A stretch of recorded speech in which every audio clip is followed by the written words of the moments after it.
So regionalism, something that we've been doing for a while now, if we have to understand what is the problem, what's the issue here, then we again try and dismantle it, deconstruct it, break it down, we come to region, right?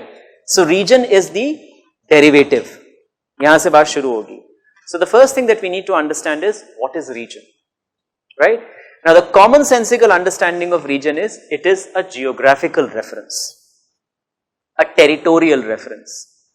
तो जब भी आप किसी reason की बात करते हैं, मिसाल के तौर पे आपने बात की बिहार की, आपने बात की यूरोप की, आपने बात की अमेरिका की, आपने बात की इटली की, आपने बात की पंजाब की, तो सबसे पहली चीज जो आपके जहन में आती है वो आती है जियोग्राफी. तो अगर मिसाल के तौर पर आपको मैप वैप कुछ, जैसे ही मैंने बोला बिहार, तो आप जो है दिमाग जाएगा अच्छा वहां पे, हाँ, territorial reference, geographical reference. So that is the starting point. But it is not just geography. Region is also a psychic cultural reference. और ये साइकिक कल्चरल रेफरेंस तब होगा जब हमारी इन लोगों से बातचीत है या इनके बारे में हमें पता है. मिसाल के तौर पर अगर मैं आपको रेफरेंस दूं इटली का, तो इटली का रेफरेंस आपके दिमाग में सिर्फ और सिर्फ जियोग्राफी के सेंस में होगा, क्योंकि हमारी इटालियन से मुलाकात नहीं थी. बट अगर यूरोप में आप इटली का रेफरेंस देंगे तो वहां पे फौरन उनका रेफरेंस जो है वो कल्चरल भी होता है. जैसे अगर आप सबसे ज्यादा लाउड लोगों के बारे में अगर आपको बात करनी हो, तो यूरोप में कहेंगे इटालियंस आर द लाउडेस्ट. आप इटली की बसों में चढ़ेंगे, आप बात नहीं कर पाएंगे, इतना चिल्ला रहे होते हैं वो लोग आपस में. तो मतलब तो जब क्योंकि वो जा चुके हैं, वो झेल चुके हैं जिसको कहते हैं. तो वो इटली उनके लिए सिर्फ एक जियोग्राफिकल रेफरेंस नहीं है, एक कल्चरल रेफरेंस भी है. Similarly a very problematic argument, but still regions को हम सिर्फ और सिर्फ यहां पे जियोग्राफी के सेंस में नहीं, हम कुछ कल्चरल ट्रेट्स के सेंस में भी समझते हैं.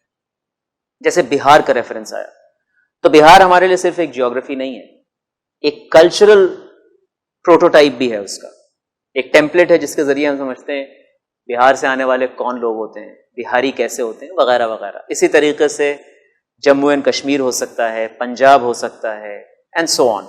डिपेंड करता है हमारी बातचीत कितने लोगों से. फॉर इंस्टेंस शायद नॉर्थ में बहुत सारे लोगों को कर्नाटका को लेकर के हमारे दिमाग में वो नहीं हो, because we have not met many people from Karnataka, but we keep meeting people from UP, we keep meeting people from Bihar, we keep meeting people from say Rajasthan, Punjab.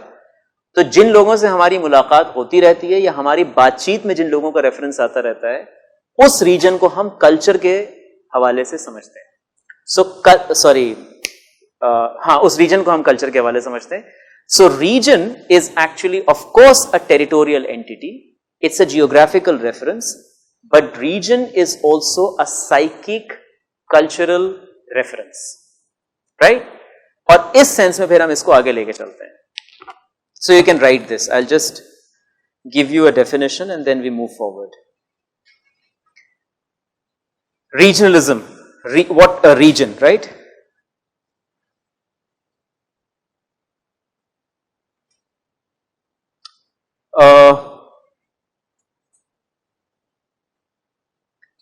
It is about, regionalism is about, to start with, regionalism is about extreme loyalty to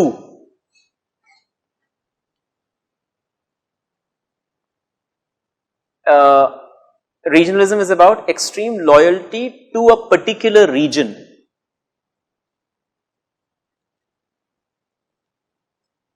Regionalism is about extreme loyalty to a particular region to the extent that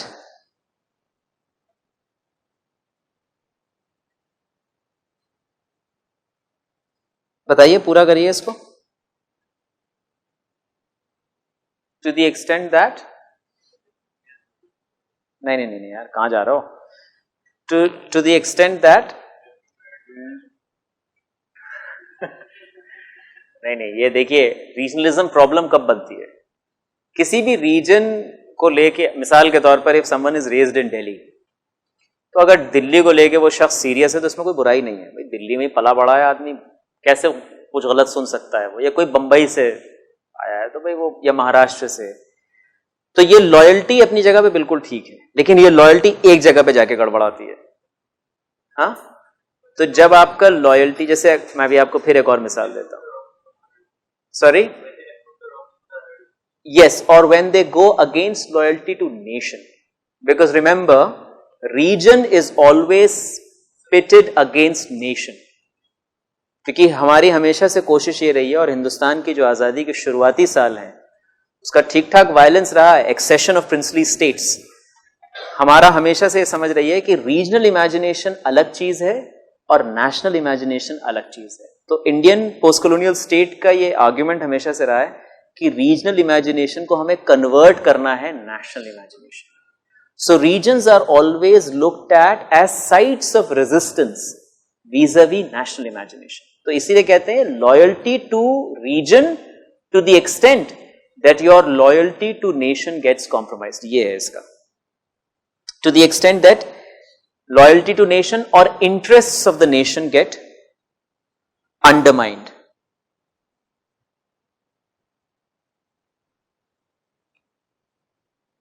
Regionalism is about extreme loyalty to a particular region to the extent that interests of the nation get undermined. ये simple सी एक definition हो गई आपकी।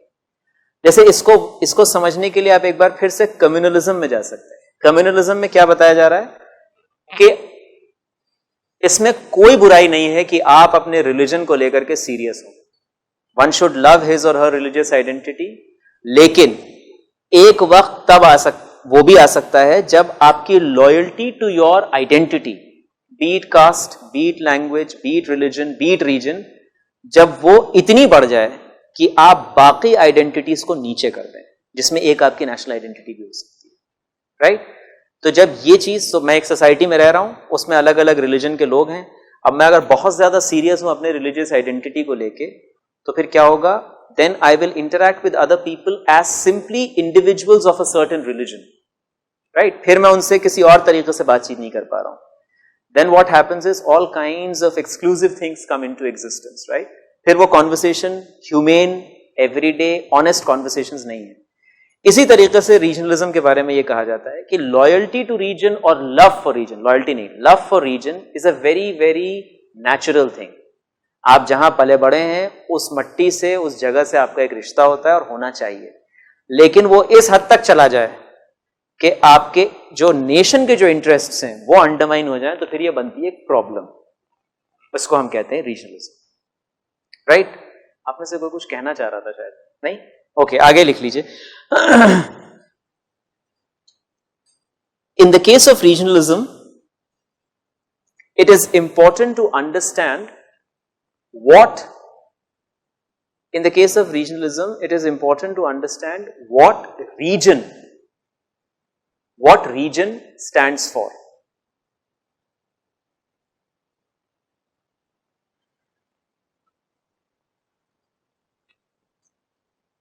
It is not just a geographical entity.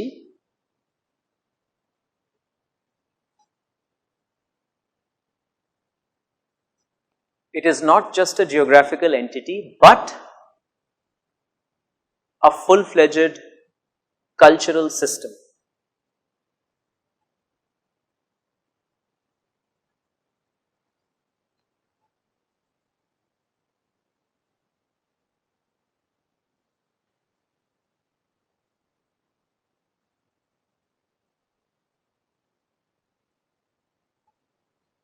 फर्क क्या है? अगर आप रीजन को बता रहे हैं टेरिटोरियल सेंस में, राइट, फिजिकल जियोग्राफिकल सेंस में, तो आप क्या बता रहे हैं? ये रीजन यहां खत्म हुआ, ये रीजन यहां से शुरू हुआ। So you are essentially identifying one region that ends, starts, and then another region. So for instance, when I have Bihar in mind, I also have UP in mind, I also have Jharkhand in mind, I also have Odisha in mind. So we know कि बिहार जो है वो कहां से, मतलब of course not exactly, but we have this sense कि एक reason दूसरे रीजन से अलग होता है जियोग्राफिकली स्पीकिंग।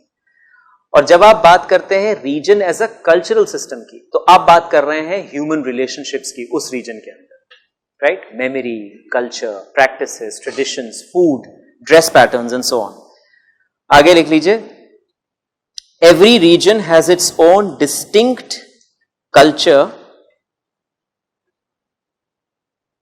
रिलीजन तो नहीं हो सकता, मतलब रिलीजन भी हो सकता है लेकिन अभी तो रीजन से हमारा लेना देना है.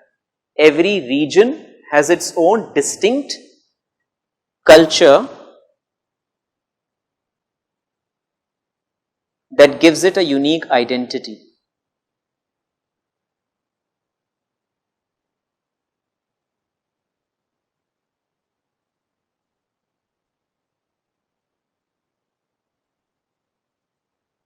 That gives it a unique identity and its inhabitants a certain sense of belonging.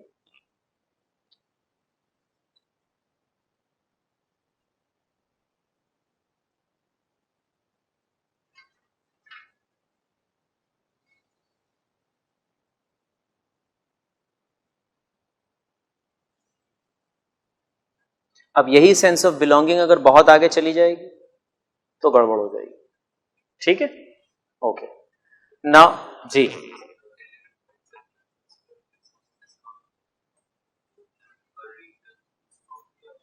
अभी इस पे बात करते हैं.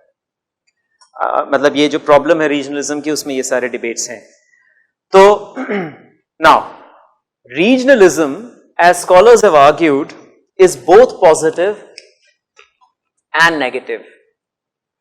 तो इसका एक पॉजिटिव पहलू भी है और इसका नेगेटिव पहलू भी है.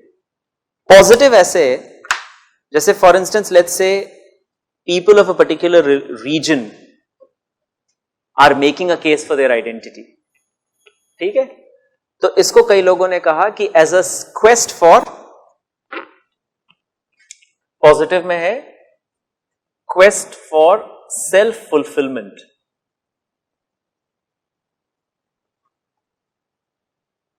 या सेल्फ आइडेंटिटी. सेल्फ फुलफिलमेंट समझते हैं आप? It can be considered a positive thing by understanding it as some sort of self-identity, quest for self-identity and self-fulfillment. For instance, पहले ये सवाल पूछना पड़ेगा कि कोई रीजन अपने बारे में बात क्यों करता है.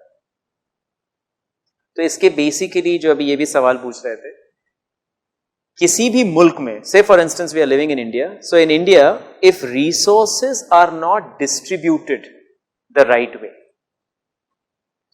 जो कि हमारे यहां है कि कुछ स्टेट्स ठीक ठाक कर रहे हैं, कुछ स्टेट्स उतना अच्छा नहीं कर रहे हैं और कुछ स्टेट्स की बहुत बुरी हालत है. Now as a result what happens is, let's say a particular state that is not doing well is flagging its concerns. ठीक है, मान लीजिए मध्य प्रदेश जो है वो अपनी कंसर्न्स फ्लैग कर रहा है, या झारखंड अपनी कंसर्न्स फ्लैग कर रहा है, या उड़ीसा अपनी कंसर्न्स फ्लैग कर रहा है, और दूसरी तरफ हमारे यहाँ गुजरात है, राजस्थान है, पंजाब है, ये ठीक ठाक कर रहे हैं ये स्टेट्स, हरियाणा है, कर्नाटका है, लेकिन कुछ स्टेट्स हैं. So one way of doing it, one way of understanding it is, it's a quest for एक पॉजिटिव अंदाज में कि भाई एक स्टेट है या एक रीजन है जो ये बता रहा है कि हमारी भी, so it's a quest for self identity, that you must identify us as also a legal deserving, legitimate claimant of benefits of development, and it is also in that sense a quest for self-fulfillment. तो ये एक positive aspect है. Regionalism का एक negative aspect भी है, और negative aspect उसका ये है कि it is negative because it can be about focusing on how it leads to a feeling of relative deprivation. Relative deprivation समझते हैं आप लोग? क्या होता है बताइए. बहुत सही. तो एक तो हो गया डेप्रिवेशन और एक हो गया रिलेटिव डेप्रिवेशन, कि मुझे अपने डेप्रिवेशन का तब एहसास होता है जब मैं देखता हूं कि आप डिप्राइव नहीं है, और वो बड़ा ही कंपाउंड लेवल का डेप्रिवेशन होता है. So what happens is, let's say that the adjacent region is doing well, right, and my region is not doing well. Now here what happens is that it could actually lead to a very different kind of regionalist sentiment, right, where one begins to question the very foundations of national development, right. So you can write this positive का, जी बताइए. चलिए दो, हाँ बताइए।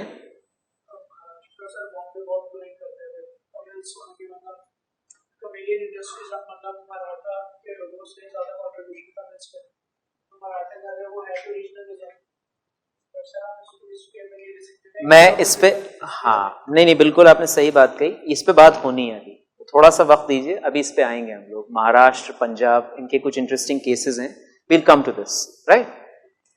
Positive लिख लीजिए आप।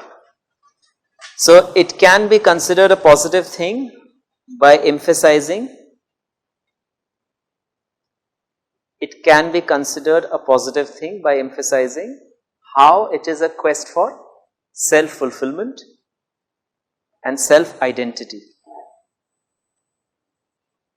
जी मुझे पता नहीं। By emphasizing how it is a quest for self-identity and self-fulfillment.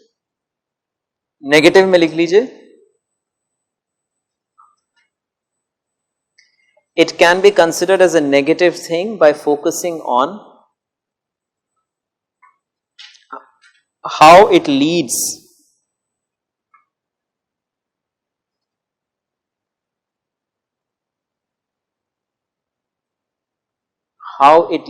To a feeling of relative deprivation.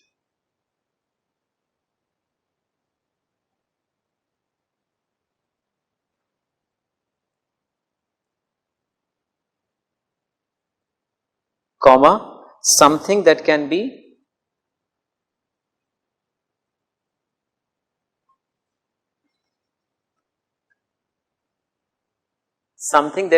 problematic in a multicultural,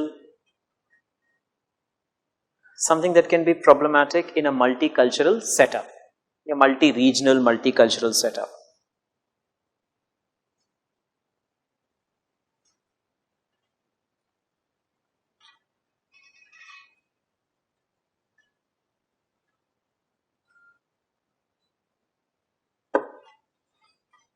ठीक है, negative positive. Now regionalism, remember एक चीज होती है रीजनल पार्टीज, होता है, हम लोगों को मालूम है, रीजनल पार्टीज जो हैं उनमें कोई प्रॉब्लम नहीं है, लेकिन रीजनल पार्टीज कई बार रीजनलिस्ट पार्टीज भी हो सकती हैं, तब गड़बड़ है। जैसे रीजनल पार्टी क्या है? So for instance if you look at independent India's trajectory, for a very long time Congress was considered as the party of all Indians, national party, Indian National Congress. इसको लेकर के शुरू से debate चला आ रहा है। जब 1885 में ये बनाई गई थी तब सर सैयद ने 1888 में खूब इसके खिलाफ लिखा, कोई फर्क नहीं पड़ा उस वक्त। खैर उस जमाने में इंडियन नेशनल कांग्रेस क्या थी, कुछ एडवोकेट्स थे, ठीक ठाक एलीट जनता थी जो वाइसरॉय काउंसिल के अंदर रिप्रेजेंटेशन चाहते थे। तो बेसिकली शुरुआती कांग्रेस के डिबेट्स जो हैं वो इंडिपेंडेंस को लेके नहीं थे, रिप्रेजेंटेशन को लेके थे। वो ये नहीं कह रहे थे ब्रिटिश से कि आप जाइए, वो ये कह रहे थे भाई हमें जो है हाउस के अंदर रिप्रेजेंटेशन चाहिए, let few Indians also speak on behalf of Indians and then you can carry on with governance. लेकिन for a very long time Congress claim कि ये एक हिंदुस्तान की नेशनल पार्टी है, इसको हर आदमी ने अलग अलग तरीके से क्रिटिक किया है। मिसाल के तौर पे अंबेडकर का क्रिटिक ये था कि एक्चुअली ये इंडियन नेशनल कांग्रेस नहीं है, ये हिंदू नेशनल कांग्रेस है। अंबेडकर का ये कहना था कि ये लोग अनटचेबल्स के लिए कुछ नहीं करने वाले, इनके यहाँ कोई पॉलिसी नहीं है जिसके चलते कास्टिज्म खत्म हो सके। अंबेडकर का ये क्रिटिक था। जिन्ना का एक दूसरा क्रिटिक था। और इंडिपेंडेंस के बाद रीजनल पार्टीज ने अलग तरीके से क्रिटिक किया। सो for instance if you look at the emergence of the DMK which is very much, so regional parties की अगर आप हिस्ट्री देखेंगे हिंदुस्तान में, so what is it that regional parties are doing? They are trying to question the mainstream national parties. क्योंकि democracy में और खासतौर पे हिंदुस्तान जैसे मुल्क में डेमोक्रेसी में जरूरी है कि आपकी कोई नेशनल पार्टी ना हो, because there is no possibility of a national party. Party जो है वो बेसिकली एक आइडियोलॉजी हो सकती है, लेकिन एक हिंदुस्तान जैसे मुल्क के अंदर अच्छी बात यह होनी चाहिए कि हमारे यहां अलायंसेस बने, जहां पे अलग अलग रीजन के लोग जुड़े और एक प्रोग्रेसिव पॉलिटिक्स हो। So say for instance if a particular party has its presence in all the states, then it's a problem. क्योंकि होता मतलब ये कैसे हो पा रहा है कि पंजाब में भी मेरा प्रेजेंस है, मेरा केरला में भी प्रेजेंस है, मेरा आसाम में भी प्रेजेंस है, इसका मतलब है कुछ गड़बड़ है। बिकॉज एक अच्छे खासे वक्त तक क्या हो रहा था, नॉर्थ में मेरा प्रेजेंस है, तमिलनाडु में मेरा कुछ नहीं चल रहा है, कर्नाटक में मैं कुछ नहीं कर पा रहा हूं, केरला अपना चल रहा है, गोवा के अपने मामलात हैं, महाराष्ट्र अपना, and this is how it was working. It was also informing the Indian principle of federalism in a certain way, that you have various kinds of politics that are informing each other. तो DMK की जो शुरुआत है वो actually Nehruvian nationalist politics के response में, क्योंकि नेहरू को बहुत सारे लोग इंडिया का लीडर नहीं मान रहे थे। ठीक है, आप प्राइम मिनिस्टर हैं और आप बहुत बड़े लीडर हैं, लेकिन इस क्लेम को बहुत सारे लोगों ने क्वेश्चन किया कि आप पूरे हिंदुस्तान के लीडर हैं। क्यों? क्योंकि आपको नहीं मालूम है तमिलनाडु के बारे में बहुत सारी चीजें। तो स्टेट रीऑर्गेनाइजेशन अगर आप पूरा डिबेट देखेंगे, we will come to that, Potti Sriramulu का जो फास्ट अनटू डेथ है और जिसमें उनकी मौत भी हो गई, Nehru did not understand the basic divisions of society, और खासतौर पे साउथ में। तो नेहरू, तो कांग्रेस का ये क्लेम जो है नेशनल का, right, this was question. So regional parties are very important in a democracy like India. You need to have a regional party, because otherwise we will never get to know what are the requirements, what are the demands, what are the aspirations of different regions. So we need to have a regional party from, say, the northeast, or we need to have several regional parties from the northeast. We need to have a party or few parties that represent the interests of people of Jammu and Kashmir. We need to have parties similarly from south, Maharashtra, Andhra Pradesh, koi masla nahi.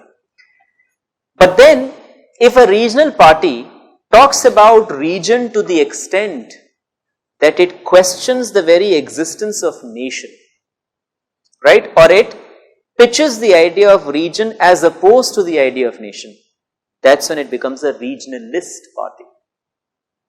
तो एक तो तरीका ये हो सकता है कि मैं रीजन के इंटरेस्ट की बात कर रहा हूं और मैं आपसे बार बार ये कह रहा हूं कि भैया इसको नेशनल मेन स्ट्रीम का हिस्सा बनाइए। ठीक है, कि we also exist, we are also people of India, we also have rights, आप इसे नेशनल मेन स्ट्रीम का हिस्सा बनाइए। ये हुआ रीजनल पार्टी, कि हम आपको आपके हिसाब से नहीं चलने देंगे, you also need to take care of our demands. और एक होता है एक वक्त के बाद से आप कह रहे हैं भाई ऐसा है, आप तो कुछ कर नहीं रहे, हमें तो आप अलग करिए। ठीक है, और ये इसके भी अलग अलग डिमांड्स हो सकती हैं, इसमें सेसेशन की डिमांड है, सेपरेटिज्म की डिमांड है, and so on. We will come to that. But कई बार हमें क्या लगता है लोगों से, जैसे आपने रीजनलिज्म की बात की, लोग सोचते हैं regional party, but regional party is required. बगैर रीजनल पार्टी के आप हिंदुस्तानी डेमोक्रेसी को चला नहीं सकते, जरूरी है।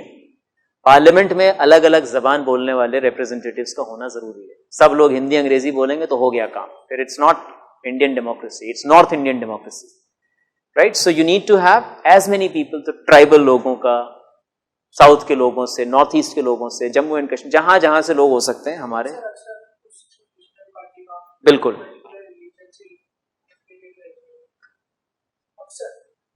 मसलन जैसे मुझे पता नहीं यार, नॉर्थ ईस्ट में तो ऐसा नहीं है, साउथ में भी, मतलब देखिए हिंदुस्तान में किसी एक दो रीजन से ही होंगे, सॉरी एक दो रिलीजन से ही होंगे ज्यादातर लोग, बट एक्चुअली मुझे लगता है कि पॉलिटिक्स काफी हद तक रिलीजन से जुड़ी हुई चीज नहीं होनी चाहिए। मेरा रिलीजन अपनी एक चीज हो सकती है और मेरी पॉलिटिकल प्रायोरिटीज अलग हो सकती हैं, होनी चाहिए, और इसी तरीके से डेमोक्रेसी चल सकती है। So for instance, if we are taking something from north east, there are chances that we might run into representatives who are of a particular religion, say Christian, tribal, लेकिन मुझे नहीं लगता, मतलब ऑफ कोर्स उनकी identity है और उनकी बहुत सारी डिमांड्स उस आइडेंटिटी की बेसिस पे हो सकती हैं, जिसमें कोई बुराई नहीं है। But politics is also something that is about religion to a certain extent, but it's also more than religion. तो अगर कोई माइनॉरिटी का आदमी है, कोई माइनॉरिटी का रिप्रेजेंटेटिव है, तो वो माइनॉरिटी राइट्स की पॉलिटिक्स करेगा, चाहे वो लैंग्वेज के हवाले से हो, रीजन के उससे हो, लेकिन एक लेवल के बाद से उसकी पॉलिटिक्स जो है वो पूरे, जैसे इसकी एक मिसाल मैं देता हूं। Let's say that there is a linguistic minority representative, right, कोई जबान है या कोई कुछ लोग हैं, इत्तेफाक से इनका रिप्रेजेंटेटिव आ गया हमारे पार्लियामेंट में, अब ये बात कर रहा है बार बार इन्हीं लोगों की। अब इसको देखने के दो तरीके हैं। एक तरीका इसको देखने का ये है कि ये सिर्फ इनके बारे में बात कर रहा है, और दूसरा तरीका इसको देखने का ये है कि ये जिस चीज के बारे में बात कर रहा है ये एक्चुअली हिंदुस्तान के फेवर में, कि अगर इन लोगों की सूरत हाल बेहतर होती है तो कहीं ना कहीं हिंदुस्तान बेहतर होता है. Right? So very often what happens is when somebody is talking about tribal rights, we think it's for the tribals. ऐसा नहीं है. ट्राइबल राइट्स जो है वो एक्चुअली पूरे हिंदुस्तान के लिए हैं, क्योंकि ट्राइबल कहां के लोग, भाई यहीं के तो हैं. वो बेहतर होंगे तो हम सब बेहतर होंगे. But usually what happens is we always think that it is for these people, it's for them, it's for me. लेकिन अगर जेन्युइन पॉलिटिक्स है बैकवर्डनेस को लेकर के, डेवलपमेंट के क्वेश्चन को लेकर के, एम्पावरमेंट के क्वेश्चन को लेकर, तो इनकी, और ये चीज हमें सोचने की जरूरत है कि किसी भी पिछड़े वर्ग के अगर एम्पावरमेंट की बात हो रही है, उसके रिप्रेजेंटेशन की बात हो रही है, तो वो कहीं ना कहीं पूरे हिंदुस्तान के एम्पावरमेंट की बात हो रही है. Because it's not just about them. तो चाहे आप ट्राइबल का केस ले लें, या दलित्स का ले लें, या विमेन का ले लें, या माइनॉरिटी का ले लें, किसी का भी, तो इसकी, इनमें से किसी की भी जब बात हो रही है तो असल में वो एक लेवल पर इंडिया की बात हो रही है, या फिर अगर उसको दूसरे तरीके से देखा जाए तो नेशन बिल्डिंग की बात हो रही है. क्योंकि हिंदुस्तान इनसे बाहर की चीज नहीं है. इनको एम्पावर करेंगे तब भी इंडिया एम्पावर हो रहा है, इनको करेंगे तब भी हो रहा है, इनको करेंगे तब भी हो रहा है, और इनको करेंगे तब भी हो रहा है.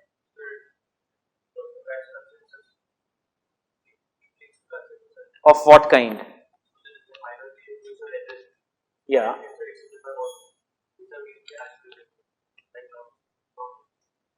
Can you say that again? If minority issues are? Yeah.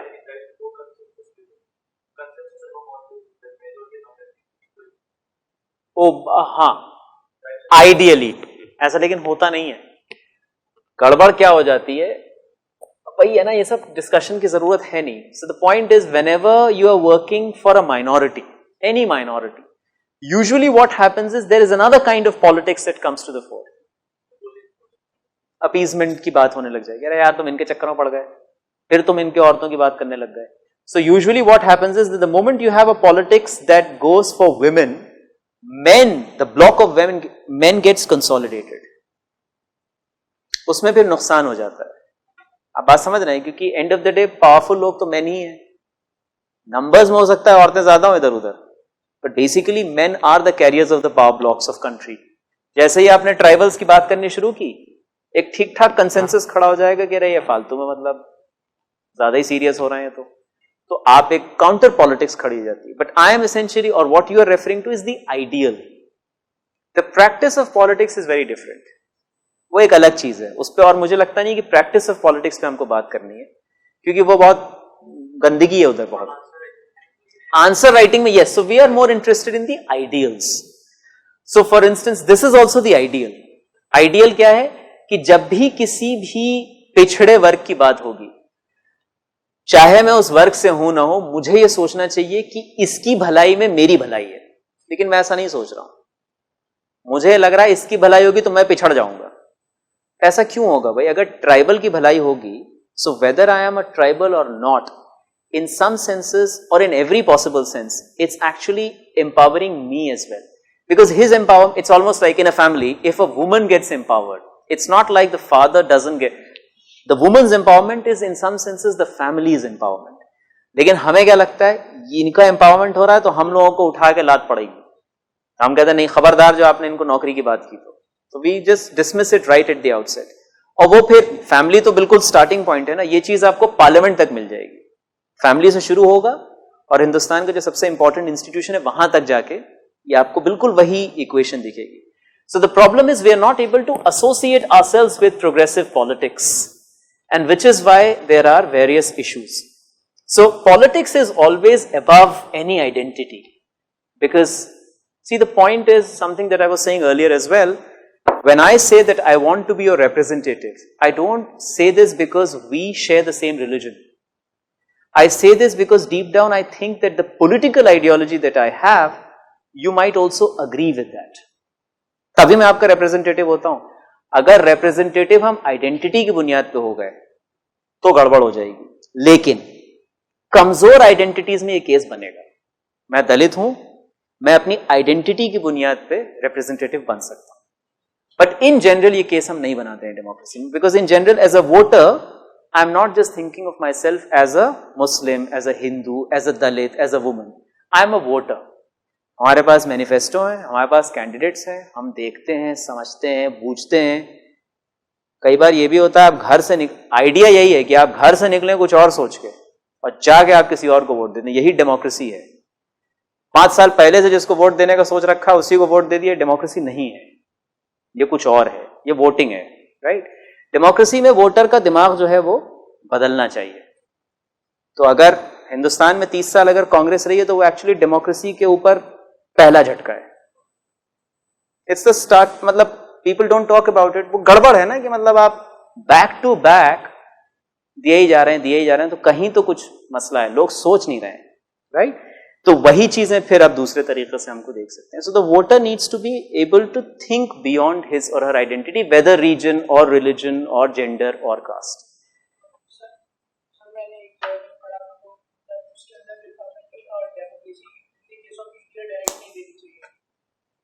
अब तो यार दे दी ना हमने, अब क्या करें बताओ।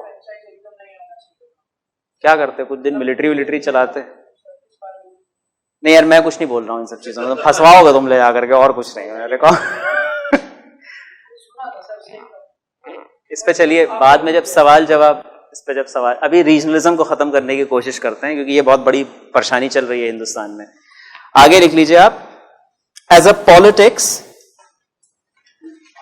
पॉलिटिक्स रीजनल, नहीं उसके आगे, ये दोनों तरफ जा सकता है।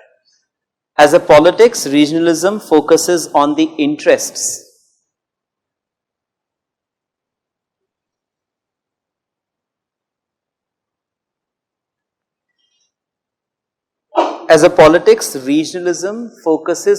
interests of a particular region.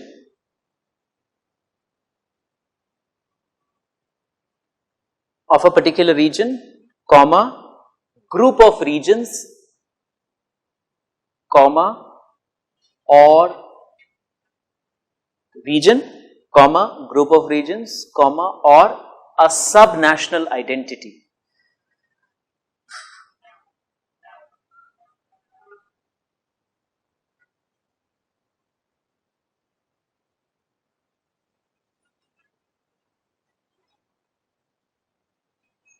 तो अब ये रीजन, हम लोग कई बार रीजन को समझते हैं बहुत छोटे सेंस में। रीजन जो है वो actually it can also be a group of regions. So for instance the reference to north east, which is a very problematic reference because Northeast itself is a remarkably diverse region, right? Nagaland is, leaps and bounds or galaxies apart from immediate neighboring states. And they don't want to be identified as, similar. But mainstream की imagination में क्या है? एक geographical reference है Northeast. अब जाकर के हमने ये कहना शुरू किया Northeastern states. तो इस रेफरेंस में कम से कम हम ये बताने की कोशिश करते हैं कि हाँ भाई ये एक स्टेट नहीं है, ये एक रीजन कह सकते हैं आप इसको, डायरेक्शन के सेंस में, जियोग्राफी के सेंस में, लेकिन कल्चरली स्पीकिंग ये बहुत आपस में। तो कई बार हम रीजन को एक ग्रुप ऑफ रीजन्स के सेंस में भी देखते हैं, रीजन को सिर्फ एक रीजन के सेंस में भी देख सकते हैं। फॉर इंस्टेंस लेट्स से विद इन यूपी बुंदेलखंड, और बुंदेलखंड का क्राइसिस बहुत मेजर क्राइसिस बन रहा है धीरे धीरे, because what is happening is people in Bundelkhand are realizing that they are not really attended to as properly as other regions of UP. So western UP ठीक चल रहा है, central UP ठीक चल रहा है, पूर्वांचल उतना बुरा हाल नहीं है, but Bundelkhand in particular is going through a severe crisis at the moment, right? जैसे महाराष्ट्र में विदर्भ, तो अब विदर्भ के लोगों को क्या लगता है कि भाई हर तरफ, तो जो आप कह रहे थे कि क्या रीजन से है या लोगों से है, तो कई लोगों को यह लग सकता है कि भैया इस रीजन को लेकर के पता नहीं क्यों जनता सीरियस नहीं है, right? So why is it that there is an absolute neglect of our demands, of our interests, and as a result what can happen to is a different kind of regionalist politics that can emerge, कि किसी एक छोटे reason के हवाले से भी हो सकता है, एक बड़ा region which is group of several regions, and a sub national identity, जहां पर you categorically specify your case as something that is very much independent or can be independent, सब नेशनल के नीचे की कोई चीज, राइट? तो ये पॉलिटिक्स जो है ये तीन अलग अलग तरीके से, so it's a kind of politics that pitches interests of a particular region through these three formats. Now, interestingly, what happens is regionalist parties, what they do is they try to increase the political power and influence available to people within a certain region. What regionalists also emphasize is resources of a region are for inhabitants of the region. ये आया महाराष्ट्र का case, इसके बारे में आप भी तो, और ये कहां पे हो सकता है? तो ये किसी भी गए गुजरे इस रीजन में नहीं हो सकता है. फॉर इंस्टेंस उड़ीसा वालों के बारे में आपने कभी नहीं सुना होगा कि वो ये चिल्ला चिल्ला के कहेंगे भाई हमारी रिसोर्सेज हमारी रहेंगी, खबरदार जो कोई यहां आ गया, क्योंकि उनके यहाँ ठीक ठाक भुखमरी ऑलरेडी है, because that state is not doing very well, right? और let's say any state that is doing terribly in terms of basic human development, Madhya Pradesh में आप कहीं कोई मसला नहीं होगा कि वहां पे पता चला पीट दिया उत्तर प्रदेश वालों को जाके इन्होंने, क्योंकि उनके यहाँ कुछ है ही नहीं. तो बहुत ही मजबूरी में कोई आदमी मध्य प्रदेश में रह रहा है तो रह रहा है, otherwise people who were born there have some resources, they are living there. But issues कहां पर हैं? इश्यूज हैं पंजाब में, महाराष्ट्र में कुछ जगहों पे, इश्यूज हैं कर्नाटक में. क्यों? Because in Karnataka there are few reasons, there are few cities, few areas जहां पर हमारे नॉर्थ ईस्ट के लोग आकर के काम कर रहे हैं, राइट? और वो बहुत ही जेन्युइनली काम कर रहे हैं, उनके पास डिग्री है, they are qualified, they are working.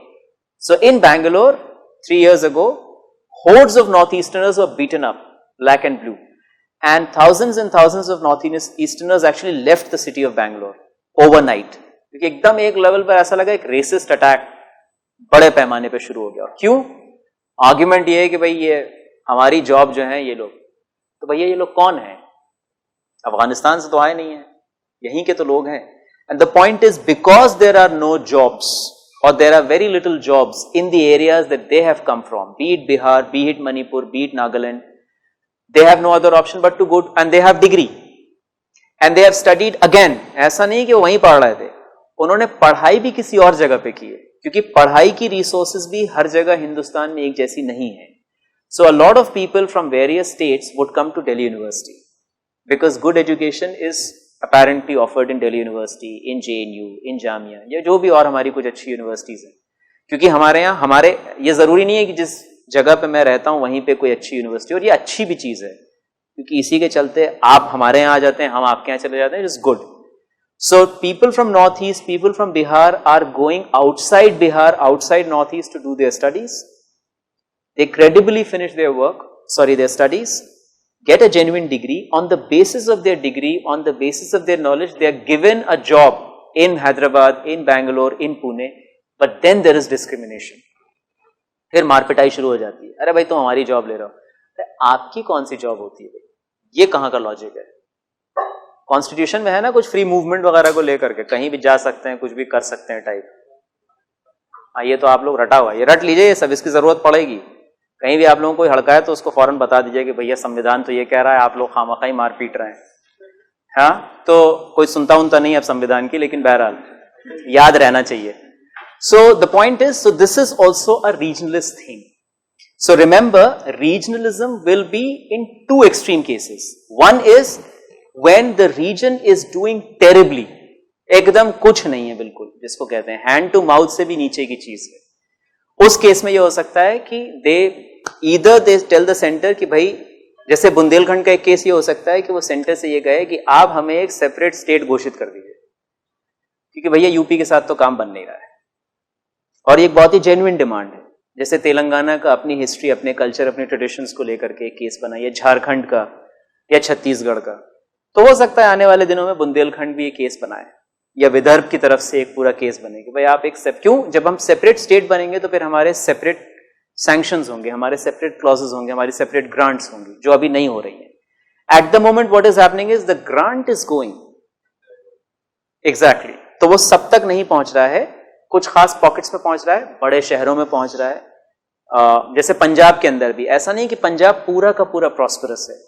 Punjab में कुछ इलाकों में बहुत ज्यादा गरीबी है, बहुत बैकवर्डनेस है, लेकिन कुछ इलाकों में बहुत अच्छा है. हरियाणा इसी तरीके से, So funds are there, but the funds are utilized not for everyone, but for very few. तो डेवलपमेंट जो है वो कुछ पॉकेट्स में बहुत ज्यादा है, कुछ जगहों पे बिल्कुल नहीं है. Now there is a possibility that 30 years later a particular region from within Punjab would say, boss, we don't want to stay as part of Punjab, we want a separate existence so that we can get funds for ourselves and for our development.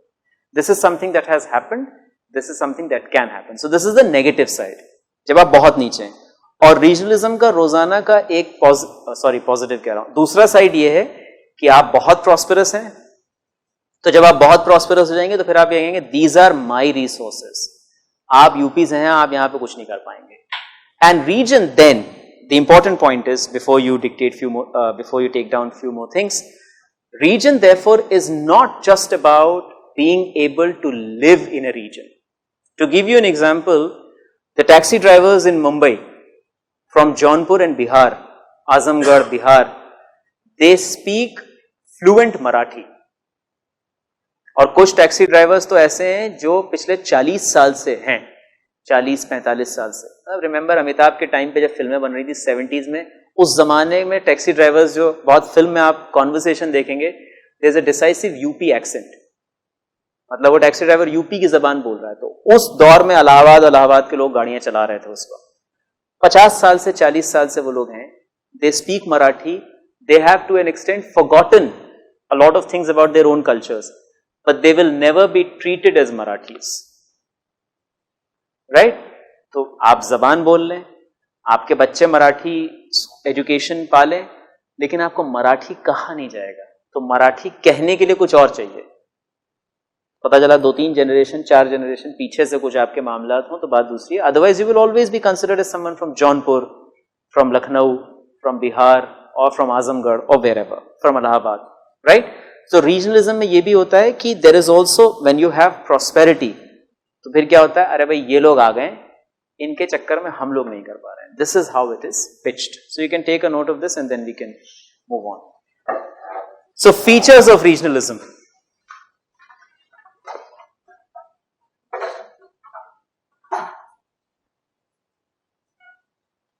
Number one, it is a psychic phenomenon. PSYCHIC.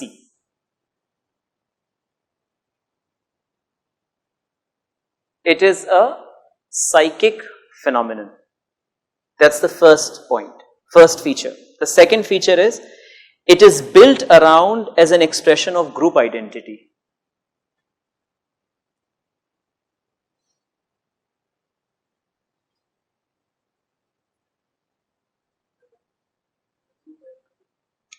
क्या है? It is built around as an expression of group identity.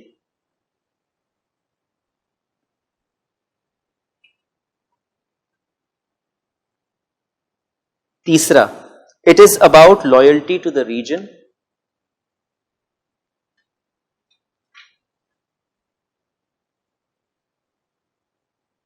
It is about loyalty to the region.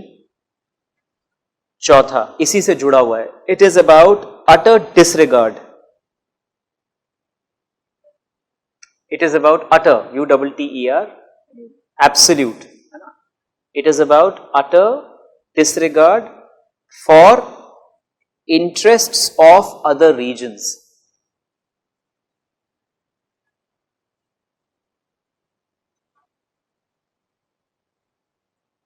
It is about utter disregard for interests of other regions. और आखिरी है, it prohibits people from other regions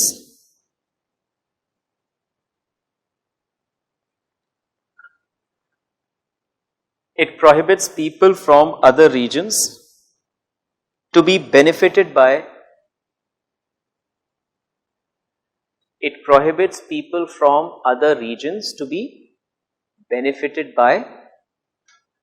a particular region.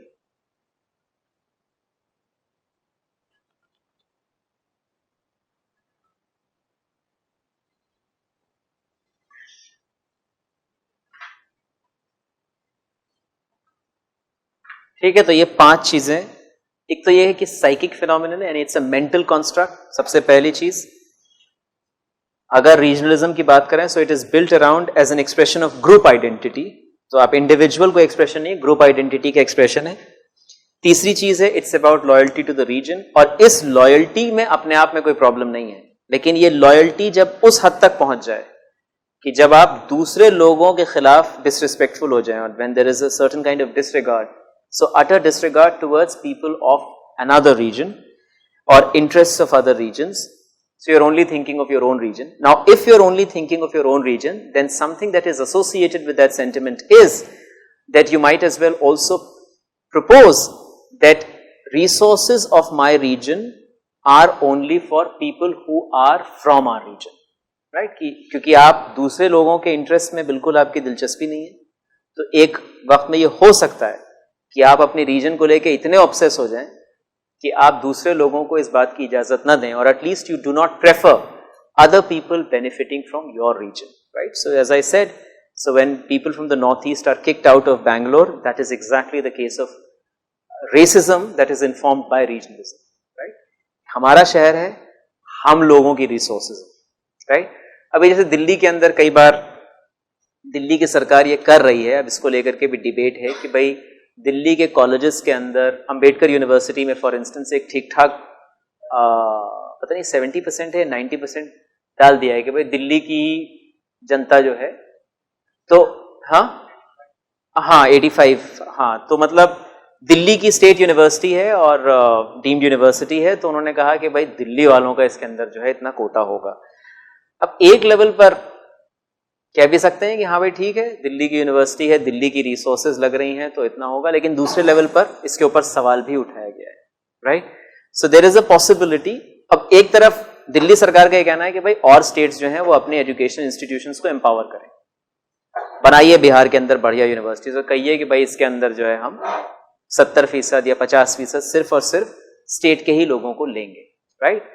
But the point is that is something that is not happening. So there are few states जहां पर हमें सारी की सारी resources मिलती हैं, एजुकेशन की, एम्प्लॉयमेंट की, इसीलिए हमारे यहाँ इन्फ्लक्स ज्यादा है उन स्टेट्स में, be it Maharashtra, Karnataka, Delhi, to a certain extent parts of Uttar Pradesh, और फिर उसके बाद नीचे तमिलनाडु, राइट?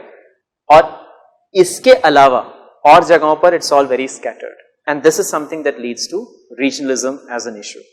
आगे लिख लीजिए, रीजनलिज्म इज एन आइडियोलॉजी, ये नहीं, ये डेफिनेशन है, एक थोड़ी सी कॉम्प्रिहेंसिव डेफिनेशन है। Regionalism is an ideology and political movement. So it is an ideology as well as a political movement. Regionalism is an ideology and political movement that seeks to advance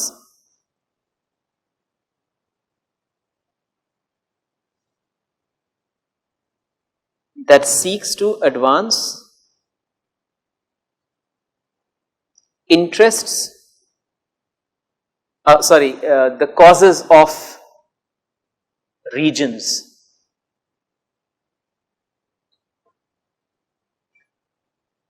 The causes of regions, full stop. If the interest of one region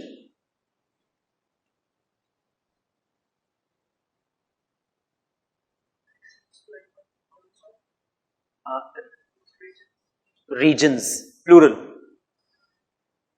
If the interest of one region is asserted, if the interest of one region is asserted against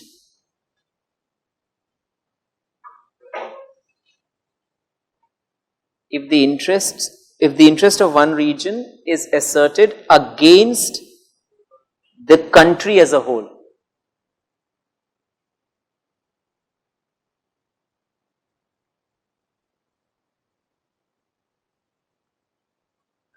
or against other states या other regions,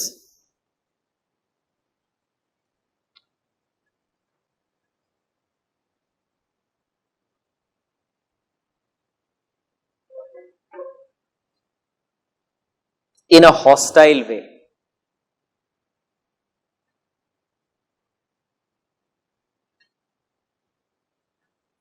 and if a conflict is promoted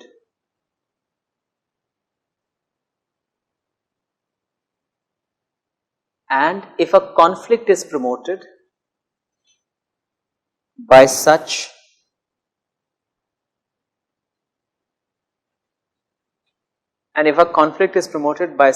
alleged ALLEGED such alleged interests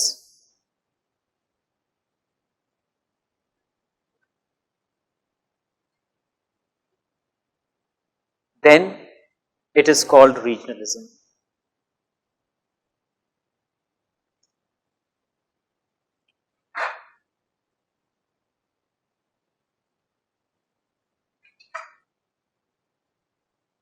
ठीक है, इसको आप एक बार पढ़ सकते हैं फिर से, ताकि अरे बंद ना करो यार इतनी जल्दी, बिल्कुल जोन में आया हुआ एकदम, पार्टी मोड में हो गया, अब तो हो गया नया साल, गए सब.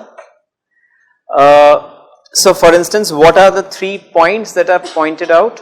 Number 1, so it's a political movement. It is not just, यानी ये सिर्फ कहने सुनने की चीज नहीं, ये की भी जाती है. It's a political movement.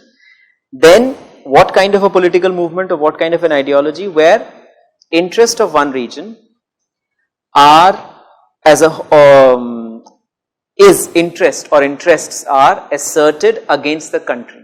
That is one. एक चीज. दूसरी चीज ये, या तो कंट्री या फिर अदर स्टेट्स और रीजन्स इन अ हॉस्टाइल वे.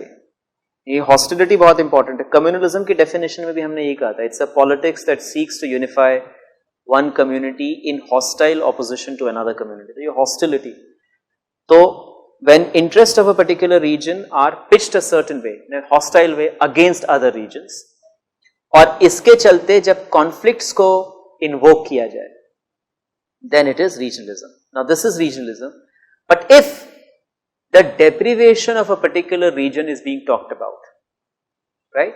एक बहुत ही genuine case बताया जा रहा है कि भाई एक region है जो बिल्कुल पिछड़ा हुआ है, जिसकी हालत खराब है वगैरह वगैरह, it is not regionalism.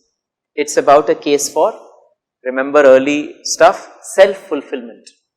It's a positive case. It's a case for self-identity and self-fulfillment. इसीलिए कहा जाता है कई बार political parties that are regional are not regionalist. Regional parties वो होती हैं जो हमें किसी भी region की demand के बारे में बताती हैं, और regionalist party वो होती हैं जो किसी भी region को एक sub-national identity देने की कोशिश करती हैं. So regional parties is any political party with its base in any region. ये simple definition है regional party की. तो इसी वजह से हम तेलुगु देशम पार्टी को एक regional party कहते हैं, क्योंकि उसका जो political base है वो एक खास region में है, वहीं से उसकी politics emerge करती है. या महाराष्ट्र की अगर कोई political party है, या गुजरात की है, या for that matter Uttar Pradesh की है, तो वो उसका अपना एक basis है, इसलिए हम उसको regional party कहते हैं. And what ever its objectives and platforms में भी, लेकिन उसकी बेसिस जो है वो एक सिंगल रीजन में होती है. रीजनलिस्ट पार्टी की क्या खासियत होती है? This is a subset of a regional party. Remember, regional party से ही एक रीजनलिस्ट पार्टी निकलती है. It's a subset of a regional party that specifically campaigns for greater autonomy of a region. ये बन जाती है रीजनलिस्ट पार्टी. ग्रेटर ऑटोनॉमी और for that matter independence all together. ठीक है. अब हिंदुस्तान के कॉन्टेक्स्ट में देयर आर, इंडियन के केस में there are 3 phases of regionalism. आप इसके बारे में लिख रहे हैं. First phase in the 1950s and 60s, right. तो आपका फेज 1 जो है ये है आपका 1950s and 1960s. So this is phase 1. इसमें लिख लें intense mass mobilisation,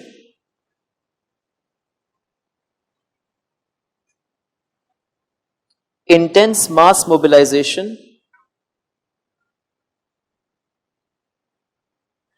often taking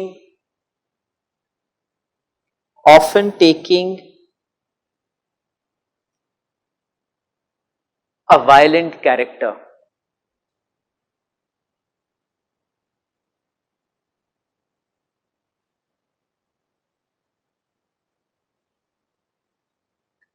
Andhra Pradesh showed the way.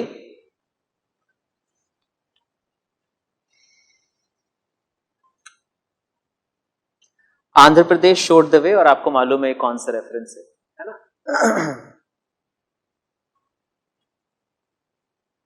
The fast unto death in 1952 for a state for Telugu speakers, ये भी आप लिख सकते हैं, fast unto death in 1952 for a separate state for Telugu speakers. POTTISRIRAMALU,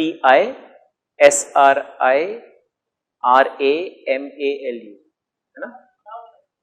वही तो बता रहा था यार.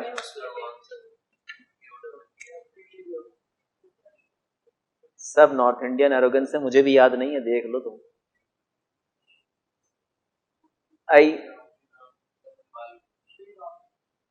अबे इतना तो मैंने ही लिख दिया है यार, ये क्या समझा रहा हो, आगे बताओ ना.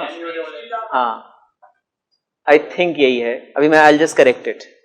सो this was the fast unto death.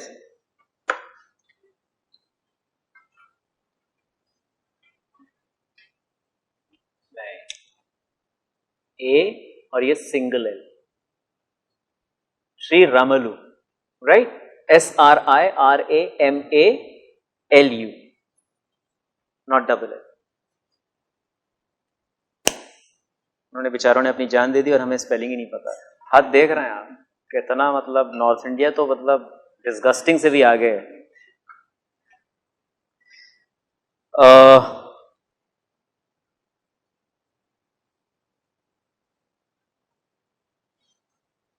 Right, so Telugu speakers के लिए एक separate state, right? This was the starting. As a result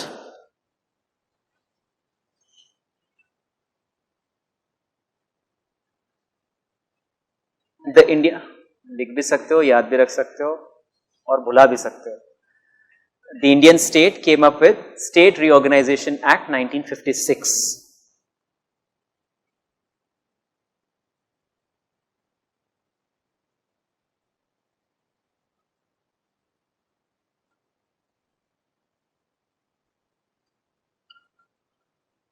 Indian state came up with State Reorganization Act 1956. Second phase, 70s and 80s. So phase 1, 50s and 60s. Phase 2, 70s and 80s. यहाँ पे कौन है focus? North east. Basically तो उधर से शुरू हो रहा है and then it also spills over.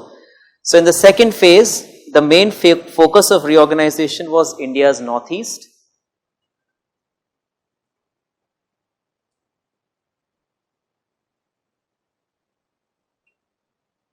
जी, क्या? In the second phase, the main focus of reorganization was India's northeast. इसकी फ्रेमिंग भी बड़ी खतरनाक है, इंडिया वाला नॉर्थ ईस्ट, सिर्फ नॉर्थ ईस्ट नहीं. तो India's northeast, full stop. The basis of reorganization was tribal insurgency.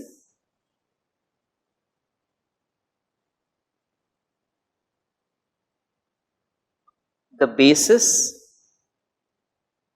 for reorganization was tribal insurgency for separation and statehood.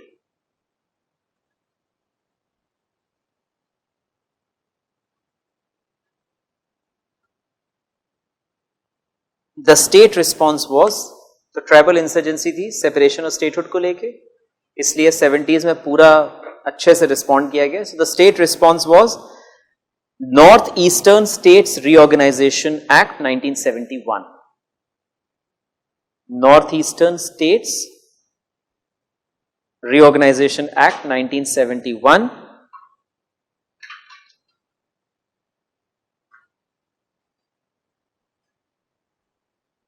जिसके चलते कुछ यूनियन टेरिटरीज को स्टेट बनाया गया और कुछ ट्राइबल डिस्ट्रिक्ट्स को प्रमोट किया गया. सो हाँ, उसमें हुआ है. सो which upgraded the union territories of Manipur and Tripura. Which upgraded, वो था ना north eastern states reorganisation act 1971. हाँ हाँ, आगे अभी बोला नहीं है, वो तो मैं बोलने जाऊंगा, अभी बोलूंगा आगे. तो आगे की भी ज्ञानी है आप, तो बिल्कुल आगे का भी आपको द स्टेट क्या है? Manipur and Tripura and the sub state of Meghalaya to full statehood, ये तीन जो है, and Mizoram and Arunachal Pradesh into union territories. ये उस वक्त तक ट्राइबल डिस्ट्रिक्ट्स थे। So Mizoram and Arunachal Pradesh were turned into union territories in the 70s, and Tripura, Manipur and Meghalaya were turned into states. This happens in 1971 Northeastern State Reorganization Act.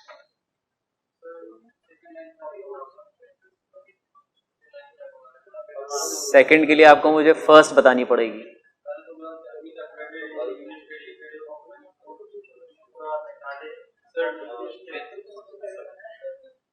बताइए। अरे रुको यार एक सेकंड, इनको फारिग करें जरा। जिसको यूटी बनाया था, कितना इंडिफरेंस है। अरुणाचल प्रदेश और मिजोरम को ट्राइबल डिस्ट्रिक्ट से आपने बनाया यूनियन टेरिटरी, और 86 में फिर ये बाद में फुल स्टेट्स बन गए हैं। But in 1971 they are turned from tribal districts to union territories. On the other hand, three union territories are turned into states: Manipur, Tripura and Meghalaya. Right? तो ट्राइबल डिस्ट्रिक्ट थी ना जी।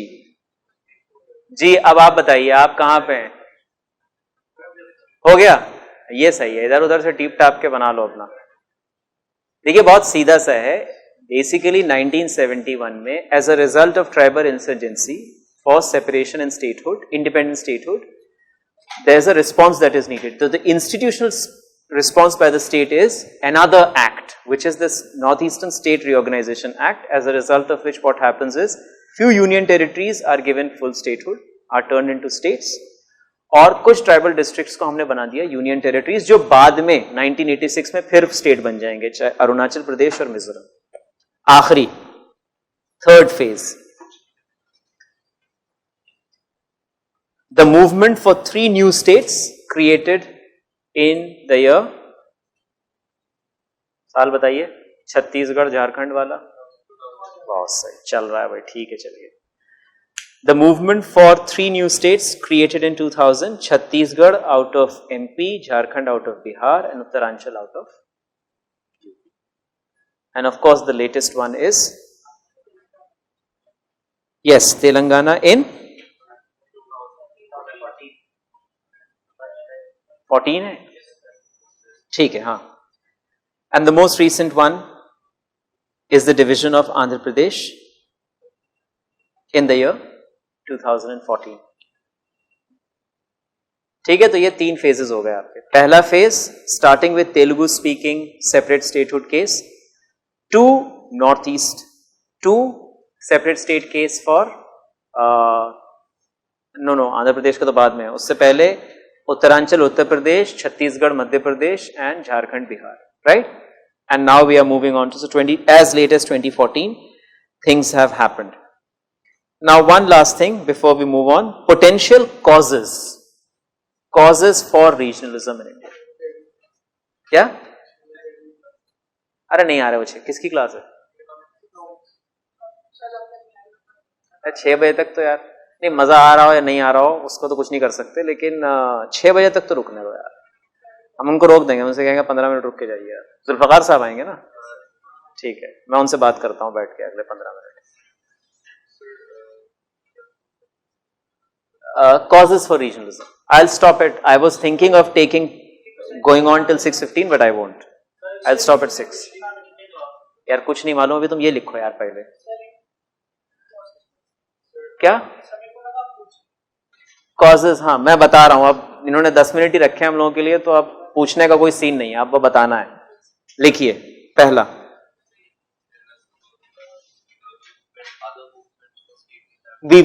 we will discuss them later, but let's just, because this is not going to take much time, so we'll just finish this and then think about the rest later. So causes, number 1, low rate of economic growth.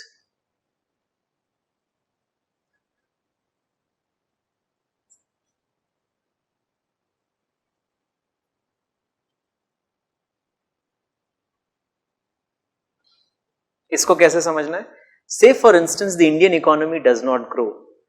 Now the point is, in any case, the benefits were not directed in a judicious way. सबके पास उतना ही नहीं जा रहा था जितना जाना चाहिए. अब अगर मान लीजिए मेन सोर्स पे ही क्राइसिस हो जाए, तो अगर पहले कम आ रहा था तब कम जा रहा था, अब और कम आ रहा है. So what happens is those who are at the lower end, they will receive much less, or for all we know they won't receive anything, and whereas several other regions would receive not that much but still some decent stuff. Now, so low rate of economic growth actually contributes to more and more gradation of inequality in regions. जी. They are well developed. They are the most developed city in the whole India. मतलब sir लेकिन फिर भी वहाँ regional मतलब वो चाहते हैं कि अलग हो जाए, रीजनलिज्म है. और sir same with the case of the Greenland. Sir उनको तो डेनमार्क के अंडर रहने से फायदा भी हो रहा है, लेकिन फिर भी थोड़ा सा. ग्रीनलैंड का तो मुझे नहीं पता, बट इटली का एक केस मुझे इसका नाम नहीं याद आ रहा है. बट सी द हाँ नहीं, सिसिली का केस सदर्न है. हाँ, तो देखिए एक चीज बहुत, देखिए दो अलग अलग वजहों से रीजनलिज्म, जो मैं पहले भी कह रहा था कि दो एक्सट्रीम्स पे रीजनलिज्म चलता है और दोनों की क्वालिटीज अलग होती हैं. अगर मेरा रीजन बहुत ज्यादा प्रॉस्परस है और मेरे रीजन में बराबर के रीजन से लोग आ रहे हैं, तो एक तरीका तो ये कि हम मारपिटाई करें, दूसरा तरीका ये हम रेजोल्यूशन पास करवा के अलग हो जाए. और फिर हम क्या बताना चाह रहे हैं कि भाई बेसिकली हमारी रिसोर्सेज हैं, हमारी मेहनत है, हमारे पूर्वजों ने काम किया है, तो आप कौन होते हैं आके यहां से फायदा उठाने वाले? ये एक आर्ग्यूमेंट है. So very often in prosperous regions they will always have this argument. For instance if you go back to pre fall of the Berlin wall Germany, तो उसमें ईस्ट जर्मनी से लोगों को वेस्ट जर्मनी में जाने की इसलिए इजाजत नहीं थी because there was an entire argument कि वेस्ट जर्मनी में लोग मेहनत कर रहे हैं, वेस्ट जर्मनी में एक अलग इकोनॉमिक लॉजिक है, तो आप सुस्त इलाके से हैं, आप आकर के हमारे यहाँ हम पे जोर बनेंगे, you will actually become a liability. मुझे नहीं पता कि डेवलप नहीं, इटली की हालत ठीक ठाक खराब है by the way. Actually Europe के ठीक ठाक कंट्रीज की हालत, मतलब ग्रीस वीस तो चलते फिरते निमट गए. मतलब हमारे यहाँ फिर भी मुझे लगता है जैसे बांग्लादेश तो फिर भी एक सस्टेन्ड इकोनॉमी है इस वक्त. इटली में कब क्रैश कर जाएगा कुछ पता नहीं है. फ्रांस की हालत अभी काफी टाइट चल रही है इस वक्त. Germany is one of those very few countries जो अभी बेल आउट कर रहा है यूरो को. अक्सर कंट्रीज ने कह दिया है कि हमें यूरो फॉलो ही नहीं करना है भाई, क्योंकि यूरो के साथ फिर अपने उनके कुछ इकोनॉमिक रिस्ट्रिक्शंस हैं वगैरह वगैरह. So what I am saying is developed या अनडेवलप्ड उसकी बात नहीं है. बात यह है कि जब भी एक रीजन अगर उसके अंदर बहुत ज्यादा प्रोस्पेरिटी और वो ये देखेगा कि दूसरे रीजन से लोग आ रहे हैं और फायदा उठा रहे हैं, तो वो फौरन इस बात का केस बनाएगा कि भाई पहला सवाल तो सीधा ही हो सकता है, आप क्यों आ रहे हैं, आपने तो कुछ किया नहीं. और उसको एक्सट्रीम पे ले जाने का तरीका ये है कि ऐसा है, हम लोग एक सेपरेट अपना सेटअप बनाते हैं जिसके अंदर ये क्लॉज होगा कि बाकी कहीं हमारे अपनी चीजें हैं, हम खुद इससे फायदा उठाएंगे. राइट. सो ये चीज हिंदुस्तान में भी हो सकती है. सन ऑफ सॉइल है पूरा का पूरा जो हमारे एक मूवमेंट है, महाराष्ट्र में, पंजाब के अंदर इसका सेंटिमेंट है. वेस्टर्न यूपी में एक पूरा बहुत जबरदस्त एक सेंटिमेंट है जाट लैंड को लेकर के, कि उनको लगता है हमने सारी मेहनत की, हमारी resources, nobody else should, but they would always need labour from another region. आप बात को समझिए, किस कैपेसिटी में आप उस रीजन में जाके काम करते हैं इस पे भी डिपेंड करता है. तो आप नौकर के तौर पे जाके काम कर सकते हैं. मिसाल के तौर पर वेस्टर्न यूपी में बहुत सारे लैंडलेस लेबर्स जो हैं वो कहां से हैं? वो वेस्टर्न यूपी के नहीं है, वो ईस्टर्न यूपी के हैं, वो बिहार के हैं, वो बुंदेलखंड से हैं, वो मध्य प्रदेश से हैं. तो उसमें उनको कोई मसला नहीं है. लेकिन अगर वहां के इंडस्ट्रियलिस्ट मान लीजिए जो हैं वो इधर उधर के लोग आ जाएं, उसमें उनको प्रॉब्लम है. यही चीज पंजाब में भी है. पंजाब में बंगाल के मजदूर काम करते हैं, तो उनको बंगाल के मजदूरों से या बांग्लादेशी माइग्रेंट्स के भी काम करने से उनको कोई प्रॉब्लम नहीं है. लेकिन जब बड़े लोग आ जाएंगे जो इक्वेशन को अनसेटल करते हैं, जब उनको लगता है रिसोर्सेज हमारी ये ले रहे हैं, तब फिर वहां पे मुश्किल हो जाती है. तो किस कैपेसिटी में लोग आ रहे हैं इस पे बात है जी. तो लो रेट ऑफ इकोनॉमिक ग्रोथ एक रीजन. दूसरा रीजन लिख लीजिए, lower level of infrastructural facilities. lower level of infrastructural facilities in backward states.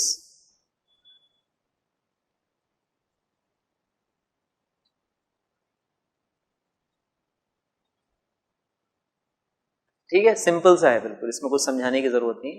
Infrastructural facility का लेवल बहुत खराब है बैकवर्ड स्टेट्स में, इसकी वजह से भी रीजनलिज्म होता है। तीसरी चीज, low level of social expenditure. Low level of social expenditure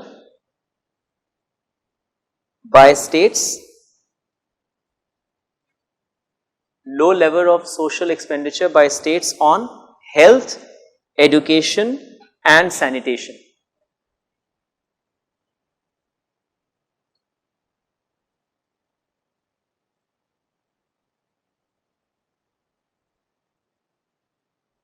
ठीक है, कहने का मतलब क्या है कि जो छोटा मोटा फंड है भी, उसमें भी हमारा सोशल एक्सपेंडिचर बहुत खराब है।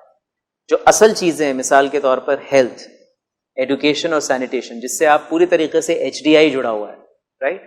These are things that are not, they don't receive as much attention as they should, and therefore that leads to again much worse infrastructural situation in these regions. And lastly, political and administrative failure.